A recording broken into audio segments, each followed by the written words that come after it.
berziarah. Jadi ada makam-makam para syuhada, orang yang meninggal syahid di Uhud. Ada paman Nabi Hamzah. Beliau itu biasanya berburu, Pak Ibu. Berburunya itu bukan kijang, bukan binatang-binatang yang kecil. Berburunya adalah singa, macan, ya, binatang-binatang berbuah. Orangnya tinggi besar, kekar. Dia kalau perang pasti di paling depan. Jadi paman Nabi itu ada 4, 2 kafir, 2 muslim. Yang kafir ini Abu Lahab, ya, sama Abu Thalib. Abu Thalib padahal beliau membela Nabi, ya. Kalau orang kafir berani sama Nabi harus berhadapan dengan Abu Thalib.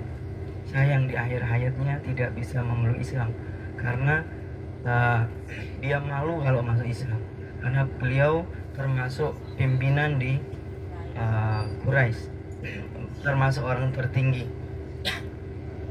Nah, kemudian yang Islam adalah Hamzah sama Ibnu Abbas, ya. 2 paman Nabi, yang muslim, 2 kafir.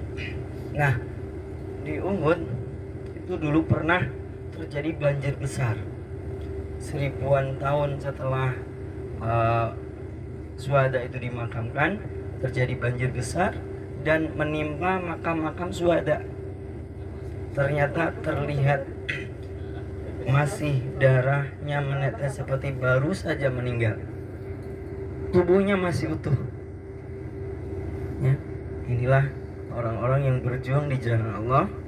Mereka bukan mati, mereka hidup di sisi Allah.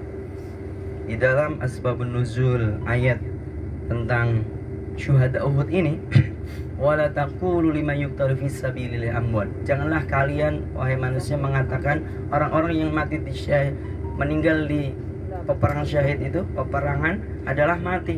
Bal ahya, mereka hidup inda rabbihim, di sisi Allah. Ditanya oleh Allah, apa yang kalian minta para syuhada ini? Mereka bingung. Ditanya lagi, apa yang kalian minta? Bingung, ya. Apa ya? Sudah meninggal. Apa yang kalian minta? Nah, dipaksa mereka menjawab, apa kira-kira Bapak Ibu? Bersedekah, bersanding dengan Rasulullah. Apa? Kalau dikasih kesempatan untuk hidup, sahabat itu pengen hidup kembali dan meninggal seperti yang ia meninggal sekarang itu. Kalau ada yang meninggal terkena panah, dia pengen panah itu menancap kembali ke tubuhnya. Karena itu pahala tertinggi adalah mati syahid. Saking nikmatnya. Terkena pedang, panah, tombak itu hanya proses.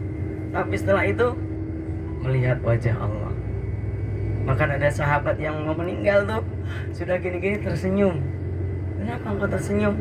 Aku melihat bidadari, dia sudah menungguku di surga. Aku ingin segera meninggal, ya. Jadi hidup ini singkat sekali Bapak Ibu, singkat sekali. Bahkan di peperangan ketika Nabi menyiapkan pasukan, Nabi bersabda, wahai sahabatku, siapa yang berperang hari ini dengan sungguh-sungguh kemudian mati, dia pasti masuk surga. Ada namanya Umair, dia sedang makan kurma. Dia memperhatikan, mendengar. Apa Nabi? Coba ulangi apa yang engkau katakan tadi. Siapa yang bersungguh-sungguh dalam peperangan hari ini kemudian dia mati, maka dia masuk surga. Umair mengatakan, kalau aku hidup untuk ngabisin kurma di tangan ini terlalu lama bagiku. Kurmanya dibuang, dia langsung lari menuju ke pasukan musuh, dan dia memporak-porandakan pasukan musuh sampai dia wafat. Nabi kemudian mengatakan dia di surga. Wah, surga Bapak Ibu yang waktunya unlimited, tidak ada lelah, tidak ada capek, tidak ada pusing, nggak mikirin utang, nggak mikirin pekerjaan. Semua indah di sana. Itulah akhir kampung kita sebenarnya, kampung nenek moyang kita, ya. Hamzah paman Nabi ditombak oleh namanya Wasi, seorang budak. Dia disuruh oleh Hindun, istrinya Abu Sufyan, kalau kau bisa membunuh Hamzah, akan aku merdekakan, akan aku beli kau merdeka. Dia dengan tombaknya sampai ke ulu hati. Dikisahkan diambil jantungnya Hamzah, dimakan atau tidaknya itu ikhtilaf. Ada yang mengatakan hanya dibuka, ada yang mengatakan dimakan oleh Hindu. Allahu Akbar. Ada banyak pahlawan di situ. Saat peperangan kurang lebih waktu duha seperti ini, kaum muslimin berjumlah 1000, kaum kafir berjumlah 3000. 1000 dari kaum muslimin di pertengahan perjalanan ada 300 pasukan dipimpin oleh orang munafik. Ini bahaya, Bapak. Kalau ada orang munafik di perusahaan kita, ini bahaya sekali.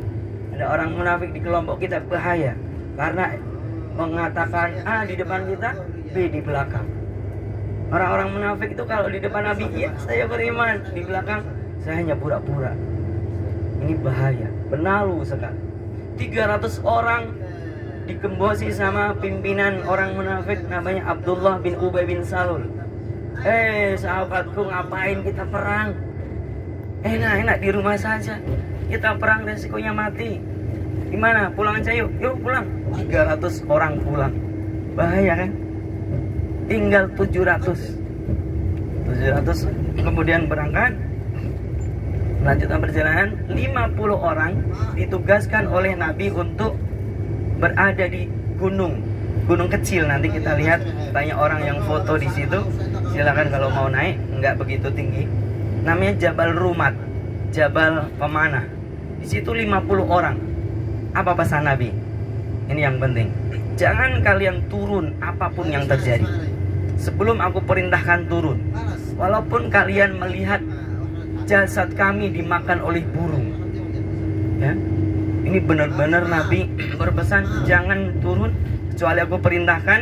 Walaupun kalian melihat jasad kami dimakan